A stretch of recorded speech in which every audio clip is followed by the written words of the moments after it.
So இதை வந்து நான் ஜென்ரலைஸ் பண்ணி எழுதுறதா இருந்தால் எப்படி எழுதலாம்? இங்கே பாருங்க, ஐயோட வேல்யூ 1 இருக்கும்போது ஸ்பேஸ் வந்து 0 இருக்கு, 2 இருக்கும்போது 1 இருக்கு, 3 2 4 3 இருக்கு. ஸோ அப்போ வந்து எல்லாமே -1 இருக்கு. ஸ்பேஸ் ஈக்குவல் டு எப்படி எழுதலாம்? I -1.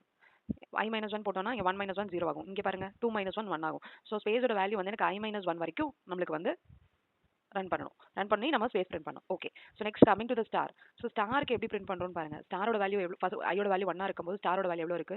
4 5 6 7 இருக்கு. அப்போ 7. இப்போ இங்கே பாருங்க ஸ்டாரோட வேல்யூ எவ்வளோ இருக்கு? 5. அதுக்கப்புறம் ஸ்டாரோட வேல்யூ வந்து 3. அதுக்கப்புறம் ஸ்டாரோட வேல்யூ 1. ஓகேவா? ஸோ இப்போ இந்த 7 வந்து நம்ம ஐயை பேஸ் பண்ணி எழுதணும். ஓகேவா? ஓகே.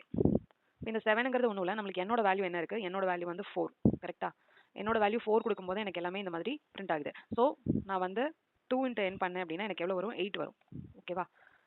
அப்போ ஃபர்ஸ்ட் டைம் பாருங்க, இந்த 7 வந்து நம்ம எப்படி எழுதலாம்னா 2 × n - 1 எழுதலாம்.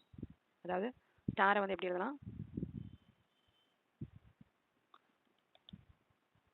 2n - 1. இங்க என்ன எழுதலாம்? 2n - 8 - 3. இங்க என்ன எழுதலாம்? 2n - 5. ஏன்னா 2 × n 8, 8 - 5 3. அப்போ அதே மாதிரி இங்க 2n - 7.